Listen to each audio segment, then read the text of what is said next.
Hola, buenas tardes, Susana. ¿Cómo estás? Hola, buenas tardes. Muy bien, muy bien, muy bien. Muy encantada de hablar con vosotros. Sí, es un gusto tenerte acá. Muchas gracias por aceptar esta entrevista para Beyond Taiwan. Eh, Nos gustaría hoy conocerte un poco más y cuál es la relación que tiene Susana con la diabetes. Pues total, total, porque es mi eterna compañera desde los 11 años. De Ujú. hecho, ya forma parte de mi vida en tercera persona, porque mi mamá tenía diabetes tipo 1 desde hacía años y mi papá también, con lo cual yo ¿Tipo ya uno? conocía la... Sí, sí, sí. Ajá. Y bueno, mi padre empezó con tipo 2, luego pasó a tipo 1 y mi madre empezó desde el principio con tipo 1. Entonces, bueno, pues la vivía en tercera persona, lógicamente no es lo mismo, ¿no? Pero cuando me diagnosticaron a mí, pues con 11 años, la enfermedad, pues digamos que mis padres sí sabían qué era la diabetes, ¿no? No como en otros casos que de repente es un shock. Fue un shock familiar, lógicamente, porque no fue nada agradable, pero sí conocían la enfermedad. Y yo también, en tercera persona. ¿Cómo se siente ser la hija de una mamá y un papá que ambos tienen diabetes? Bueno, pues fíjate que yo tenía pánico a las agujas, o sea, estaba muy acostumbrada a verla en mi casa, ¿no? Y demás, pero cada vez que veía a mi madre coger el glucómetro o la insulina para ponerse la dosis, yo salía corriendo, o sea, huía. Es curioso, ¿no? Y recuerdo que luego cuando me tocó a mí, pues tuve una conversación con la enfermera y la educadora, que bueno, tuvieron que decir a mi madre, por favor, salga de la habitación porque si no esta niña no se va a poner la insulina. Y claro, querían que fuera independiente desde el principio. Me dijeron, cariño, te tienes que poner la insulina tú porque si no, no vas a poder vivir bien. Y bueno, pues lo aprendes, ¿no? Pero sí que yo salía huyendo, o sea, yo para mí la vivía a distancia, ¿eh? A distancia. Claro. Bueno, hoy día las cosas han mejorado y mucho, porque estás dando Sí, capacitaciones y bueno, sabemos que estás en varios proyectos. Nos gustaría conocer más específicamente sobre uno, 111 historias de personas con diabetes. pues sí, mira, es un proyecto en el que estoy muy ilusionada, pero sobre todo por la respuesta que está dando la gente, que estoy recibiendo mucho cariño, palabras de agradecimiento por dar voz a las personas con diabetes. Ha sido una forma por mi parte también de agradecer todo el cariño que he recibido durante todos estos años en las charlas y luego también con la ayuda que recibí para poder publicar mi libro, ¿no? El año pasado. O sea, este año, pero la ayuda la recibí el año pasado. Entonces, bueno, pues si el año pasado conté mi historia, ¿no? Mi experiencia, pues ahora quiero contar las otras historias historias que merecen ser contadas. Y además me estoy encontrando con historias muy diversas, que es lo que yo quiero, ¿no? Pues diabéticos tipo 2, diabéticos tipo 1, diabéticos tipo 3, es decir, Ajá, familiares, sí, amigos, parejas, sí. ¿no? Todos los que nos acompañan y sufren de otra forma la diabetes. Ujú. Deportistas, gente que ha estado hasta en el Polo Norte o no, ¿no? Pero gente muy diversa.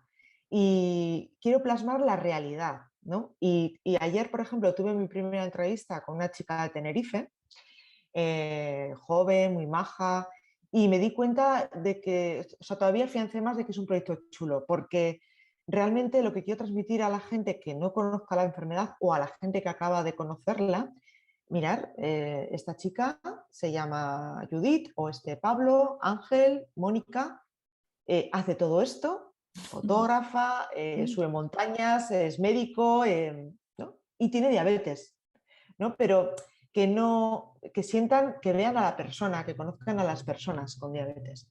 Perfecto. ¿Y cuál es la idea al final? ¿Publicar otro libro con esas historias? ¿Hacerlo Pues, en línea? pues la idea inicial es reunir a 111 personas con diabetes, por el número mágico del 111, ¿no? Que nos gusta Sí, tanto a las personas sí. con diabetes. Es un retazo porque ahora me estoy dando cuenta el número de historias que hay que contar, pero creo que merece la pena. reunir todas las historias, tener una entrevista online con cada una de ellas para conocerlas y ver realmente qué es lo que, porque esa es otra característica del proyecto y es que cada uno va a elegir de lo que quiere hablar. Estupendo.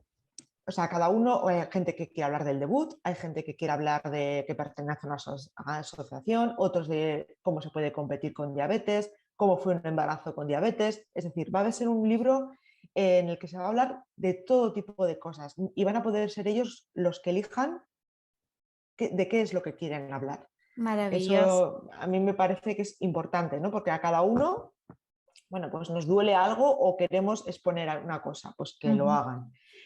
Y la idea es que cuando tenga ya todas las entrevistas, yo empezar a redactar las historias, enviarlas a las personas que han participado, que me den su autorización y su ok sobre lo que he narrado, y enviarlo a la editorial libros.com, que es con la que publiqué Los sueños no tienen encima, para iniciar una campaña de crowdfunding para conseguir la financiación para publicar el libro. Y luego ya entraría en la edición, la maquetación, etcétera. Sí es verdad que ayer, al realizar la primera entrevista online, me di cuenta de que la entrevista había quedado muy chula, muy natural, fresca, Ujú. y hablando con la persona entrevistada, lo comentamos, ¿no? Que quizá, ¿por qué no? Poder ir subiendo en YouTube o en otras plataformas pues las entrevistas para que la gente pues, se vaya uniendo, lo Sí. vaya, ¿no? De forma visual. Y es algo que estoy dándole vueltas, Es, lógicamente con sus actualizaciones. Totalmente, es un buen proyecto y aprovecho la ocasión para invitar a todas las personas que están participando a contactarse con nosotros en Beyond Taiwan en español y si lo desean, poder contar su historia y su experiencia y también cómo se decidieron a participar en tu proyecto, Susana. Muy Nos bien, claro que sí. Genial. Nos mencionaste sobre tu libro, Los sueños no tienen cima. Por favor, nos gustaría saber un poquito más sobre diabetes y cimas, montañas y montañismo. Cuéntanos tú. Pues mira, es un libro que escribí durante el confinamiento. Empecé a escribir en marzo del 2020. Era un proyecto que quería hacer desde hacía mucho tiempo, pero lo que nos pasa a todos, que tenemos muchos proyectos, mucho trabajo y al final no nos sentamos nunca para hacer lo que realmente a veces queremos hacer. Sí. Pero como estuve obligada a parar, pues empecé a hojear fotografías de viajes y empecé a escribir con el corazón. Y empecé a compartir incluso algunos capítulos en redes sociales para entretener a la gente y hacerle pensar en otra cosa que no fuera COVID, pandemia, ERTE. Ajá. La gente se enganchó y dije, bueno, pues voy a lanzarlo a la editorial a ver si les gusta. Y gustó. Y lo que le narro en el libro es una experiencia como cualquier otra que me van a poder contar en ese proyecto de 111 historias de personas con diabetes, porque el libro empieza en el box de un hospital con una niña asustada, que no se dirigen a ella los médicos ni nadie, pero que escucha que la niña diabética, y se llama Susana y no entiende qué está pasando, Ajá. eh, tiene mucho miedo, pero bueno, decide que va a perseguir sus sueños porque resulta que tiene una visita inesperada en ese box de alguien muy especial que le dice que va a poder hacerlo. Bueno, cuento la adolescencia, cuento los inicios del debut en diabetes, cómo fue, lo que puede contar cualquier persona con diabetes, ¿no? Cómo reaccionaron los amigos, los familiares, el entorno del colegio, el instituto, el primer novio, todo, Ujú. anécdotas, hay muchas risas, hay mucho, bueno, pues hay gente que le saltan las lágrimas, es un libro que emociona, ¿no? Eh, y luego, bueno, pues esa persona al principio se aparta del deporte, pero luego, sin embargo, bueno, pues se aparta del deporte porque no tiene la educación diabetológica óptima, pero con 20 años, bueno, pues se cambia de región del país, se va de Navarra al País Vasco, se Ujú. enamora y Ajá. empieza un viaje diferente, Eh, primero por los senderos del País Vasco para luego iniciar otros viajes a sitios más lejanos. Lo ¿Aprendiste importante es euskera, Susana? no, ¿O no, es no? algo Es que muy tengo pendiente. difícil. A ver, es un lenguaje precioso porque realmente te das cuenta que muchas de las palabras, el significado de las palabras o la forma de definir las cosas, ¿no? En euskera es como todo llama a la naturaleza, como si fuera un lenguaje indio, ¿no?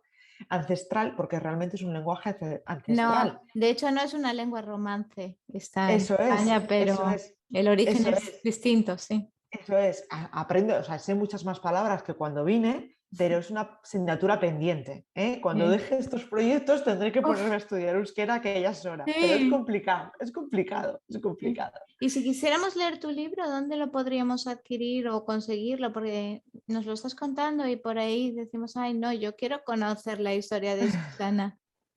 Pues está en libros.com, Ujú. ahí lo podéis adquirir, se llama Los sueños no tienen cima y lo bueno es que está tanto en digital como impreso, es decir, ahí se puede adquirir de las dos formas. Esta es la portada. Ah, qué ¿Vale? hermoso. Aquí esta imagen precisamente no es de montaña, es de Groenlandia. En 2014 hicimos una expedición a Groenlandia y esta es el Inlandis.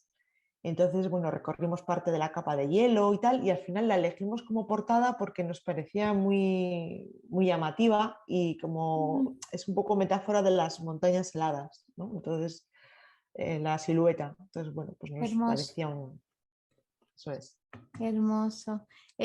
Bueno, hay muchas personas que tienen diabetes y como en tu caso mencionaste, por diversos motivos, como pueden ser la falta de educación diabetológica, no se anima a hacer deporte. Un mensaje para las personas a las que le gustaría hacer deporte, pero todavía no tienen esas herramientas que necesitan. Hacer deporte con diabetes es complicado, como todo en la diabetes requiere un aprendizaje y un autoconocimiento de la enfermedad, ¿no? Entonces eso es lo que yo tuve que hacer. Cuando ya me decidí a empezar a hacer deporte, senderismo, ascensiones, etcétera, pues me tuve que ir conociendo a mí misma, ir anotando todo lo que me iba bien, lo que no me iba bien, ensayo-error, controlar las dosis de insulina, cuántos hidratos tomaba, llevar siempre la mochila cargada pues, de geles, de alimentos que nos puedan ayudar, planificar muy bien la ruta, saber si voy a poder parar en algún sitio, si voy a poder tener acceso médico o no, o si voy a poder tener a un supermercado cerca al que echar mano o no, porque son montañas, pues a veces, la mayor parte de las veces es imposible. Y para cualquier otro deporte, planificarlo muy bien, ¿no? Si vas a iniciar el deporte a las 5 de la tarde, pues hacerte más controles glucémicos antes, durante y después, para ir aprendiendo cómo responde tu cuerpo, porque mi experiencia es una, pero cada persona con diabetes somos diferente. Y Claro. la respuesta que tenemos ante los diferentes estímulos que nos rodean son diferentes. Entonces tienes que conocerte. A las personas que antes de debutar en diabetes practicaban deporte, por ejemplo, imagínate una persona que hacía bicicleta, ¿no? Ujú. Bici, salía todos los días, rutas, no sé qué, ¡pum! Le diagnostican diabetes. Bueno, que se tranquilice. Primero tiene que conocer la diabetes en su hábitat normal, que no sea la bicicleta, ¿no? Conocer su nueva situación, aprender de ella. Y luego acordarse de cuando empezó a andar en bicicleta, que hacía esas rutas más pequeñas, al lado de casa, de forma más controlada, para ir saliendo poco a poco de su zona de confort e ir conociéndose poco a poco, pero con esa, digamos, con esa tranquilidad de que está cerca de casa y de que está diciendo distancias que se pueden controlar. Y Sí, luego ya volver a poder hacer lo mismo que antes, ¿no? Pero tiene que retroceder para luego dar un salto y impulsarse de nuevo. Y a las perfecto. personas que tienen diabetes y que quieren iniciar, que busquen el deporte que les gusta, que a todo el mundo nos gusta uno. ¿Eh? Y que aprendan. Tienen que aprender porque además van a mejorar su control metabólico, eso es cierto, van a estar más felices, eso es fundamental. Sí. Y bueno, y es que merece la pena. Bueno, Susana, pues querría agradecerte de nuevo tu tiempo por esta entrevista, tu testimonio y quedamos en contacto. Por Muchas gracias. supuesto, para cualquier cosa que necesitéis, pues aquí estoy. Gracias, Susana. Gracias.